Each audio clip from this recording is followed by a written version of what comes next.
आप सभी का हमारे जीएसपी ऑनलाइन स्टडी चैनल पर स्वागत है और बहुत ही इंफॉर्मेटिव वीडियो आपके लिए लेके आए हैं। और कौन सी है? विटामिन। विटामिन क्या होते हैं बेटा? विटामिन जटिल रासायनिक पदार्थ होते हैं, कॉम्प्लेक्स ऑर्गेनिक कंपाउंड। बेटा ये जो होते हैं मतलब ये बहुत बड़े बड़े इनका स्ट्रक्चर होता है, इनका बड़ा फॉर्मूला होता है और ये जो होते हैं हमारे शरीर के लिए बहुत आवश्यक होते हैं। अगर इनकी कमी हो जाए तो हमारे शरीर में अपूर्णतया रोग होता है, डेफिशिएंसी डिजीज।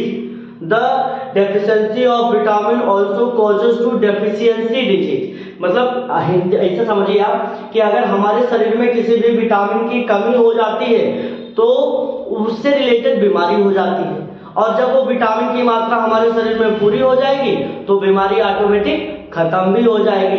तो इसलिए आज हम आपको बताएंगे कि कौन कौन से विटामिन होते हैं और विटामिन से कौन कौन सी बीमारियां होती हैं। विटामिन शब्द जो था बेटा ये जो है फंक ने फंक ने दिया था। और कुछ विटामिन जो होते हैं वो दो प्रकार के होते हैं। विटामिन जो होते हैं वो दो प्रकार के होते हैं, फैट सोल्यूबल और वाटर सोल्यूबल। फैट सोल्यूबल का मतलब होता है वसा में घुलनशील विटामिन, और वसा में घुलनशील विटामिन। और दूसरे कौन से विटामिन? दूसरे होते हैं जल में घुलनशील विटामिन। तो जो वसा में घुलनशील है आप उनके ऊपर आप फोकस कर रहे हैं, ADE ये कहा है? Fat soluble vitamin. ये जो विटामिन है बेटा हमारे ये वाले, ये कहाँ है? Fat soluble. कहाँ बेटा? Fat soluble. और बाकी जो विटामिन है ये वाटर है सोल्यूबल। और वाटर सोल्यूबल विटामिन हम आगे आपको और सारे बताएंगे, क्योंकि बी में बहुत सा B2 होता है, B6 होता है, B5 होता है। अभी आप जानिए वाटर सोल्यूबल विटामिन। तो वाटर सोल्यूबल विटामिन अभी कौन से? फैट सोल्यूबल विटामिन, ये ADE। तो विटामिन ए जो होता है इसका नाम है रेटिनॉल। क्या है? रेटिनॉल। बीमारी हो जाती है रतौंधी, प्रतिरक्षा तंत्र कमजोर हो जाता है, इम्यूनिटी क्या होती है बेटा? कमजोर हो जाती है। विटामिन ए किसमें पाया जाता है? गाजर में। किसमें पाया जाता है? गाजर में पाया जाता है। और जो फिश मीट जो होता है उसमें पाया जाता है, मिल्क में पाया जाता है। मीट हो गया, मिल्क हो गया, तो इन सब में क्या है? विटामिन ए होता है। अगर विटामिन ए की कमी हो जाती है तो इसका इफेक्ट हमारी आंखों पे पड़ता है। आंखों पे पड़ने की वजह से रतौंधी को क्या कहते हैं? Night blindness. जैसे ही सूर्यास्त होता है दिखाई देना बंद हो जाता है। ऐसे लोग चारपाई पकड़ के लेट जाते हैं, उनके पास कोई दूसरा ऑप्शन नहीं है।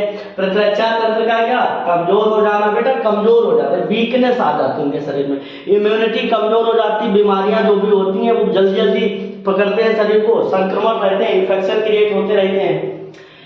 विटामिन डी का नाम है कैल्सीफेरॉल, और बेटा इसको सनशाइन विटामिन कहते हैं। क्या बात है? Sunshine vitamin. कौन सा विटामिन? Sunshine vitamin. सूर्य की रोशनी से भी यह विटामिन प्राप्त होता है। सुबह सुबह आप जो है सूर्य की जो है एकदम सूर्य उदय हुआ हो और आप उस वाली धूप में टहलिए 6 से 7 बजे तक। अगर आप धूप में रहते हैं तो ये विटामिन ऑटोमेटिक जो है अपने शरीर बॉडी हमारी क्या कर लेती है? बना लेती है। जो हमारी स्किन की जो मेलानिन होती है, स्किन की जो जिससे हमारा स्किन का कलर आता है, इसको कहते हैं मेलानिन। और मेलानिन पे जब सनलाइट पड़ती है तो हमारी स्किन ऑटोमेटिक क्या बना लेती है? विटामिन डी का निर्माण कर लेती है। और जो लोग सूर्य के प्रकाश में नहीं रहते हैं, बहुत सारे बड़े बड़े घर की लड़कियां हैं जो एकदम धूप में निकलती नहीं है, बिल्कुल कमरे में बंद, हड्डी कमजोर बेटा, सुखती जैसी चीमड़ हड्डी हो जाती है उनकी। इसलिए बेटा समझिए, और ये अगर विटामिन डी नहीं रहेगा तुम्हारे शरीर में तो रिकेट्स हो जाएगी बेटा। ये बच्चों में होती है, चाइल्ड में, उनकी हड्डियां कमजोर हो जाती हैं, बड़े सूखे रूखे दिखाई पड़ते हैं। ऑस्टियोमलेशिया, मलेशिया शब्द का मतलब ये होता है उनके अंदर हड्डियां बेकार हो चुकी हैं। ये अडल्ट में होता है। किसमें होता है? एडल्ट में, जो हमारे यंग 16 अवस्था में है। और अगर उनकी बॉडी में विटामिन डी नहीं है तो उन्हें क्या हो जाएगा? ऑस्टियोमलेशिया, सूखे रूखे दिखेंगे वो। और विटामिन ई बेटा टोकोफेरॉल, प्रजनन शक्ति का कमजोर होना, मतलब कहते हैं स्टेरिलिटी। क्या कहते हैं? स्टेरिलिटी। इसका मतलब ये है कि जिनके अंदर विटामिन ई की कमी हो जाएगी वो बच्चों को जन्म नहीं दे सकते। ऐसे लोग, ऐसे दंपति कभी माता पिता नहीं बन सकते जिनके अंदर विटामिन ई की कमी हो जाएगी।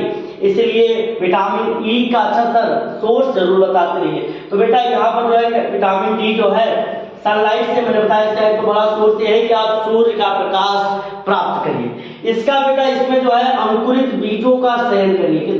किसका? अंकुरित बीज जो है इनको आप अपने भोजन में, अपने डाइट में लीजिए। मिल्क लीजिए, मीट लीजिए, आप हेल्दी फूड्स खाइए।